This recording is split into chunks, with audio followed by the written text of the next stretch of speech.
Wish you very very happy birthday Anand भैया जी। आप हमेशा ऐसे ही मुस्कुराते रहें और अपने घर परिवार का नाम रोशन करते रहें। Happy birthday to you, happy birthday to you.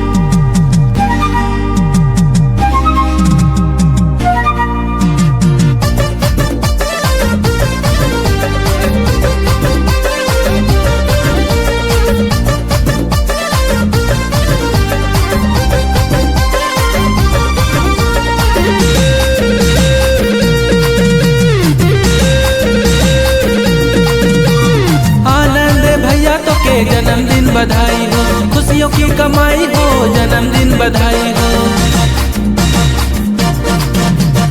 Anand भैया तो के जन्मदिन बधाई हो, खुशियों की कमाई हो, जन्मदिन बधाई हो। राम परवेश पापा कहते हैप्पी बर्थडे टू यू।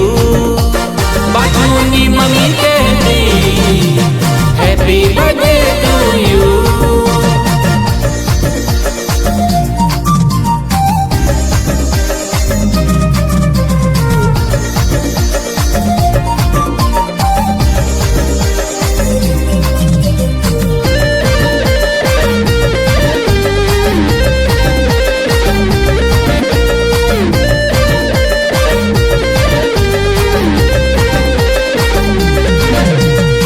जिंदगी के खुशी हर पल मिले, हंसी मुस्कान से तुर चेहरा हर खिले।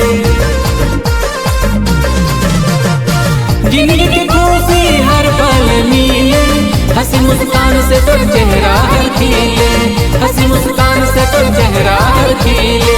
आनंद भैया तो के जन्मदिन बधाई हो, खुशियों की कमाई हो, जन्मदिन बधाई हो। स्टूडियो MK से happy birthday to you. Studio टीमा से हैप्पी बर्थडे टू यू।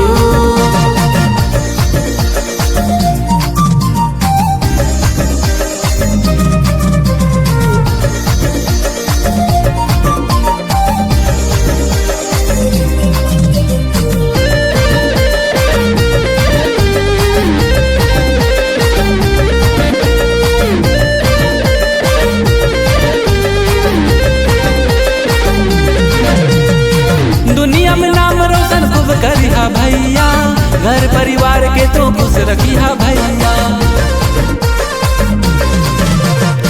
दुनिया में नाम रोशन खूब करिहा भैया, घर परिवार के तो खुश रखिहा भैया, घर परिवार के तो खुश रखिहा भैया। सबका तू प्यारा भैया, राजे दुलारा, साने सरगुजा का तू आंखों का तारा, हमेशा रहो खुशहाल।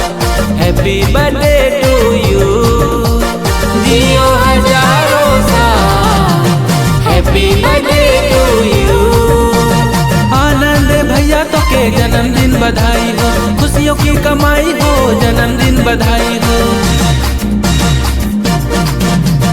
आनंद भैया तो के जन्मदिन बधाई हो, खुशियों की कमाई हो, जन्मदिन बधाई हो। राम परवेश पापा कहते हैप्पी बर्थडे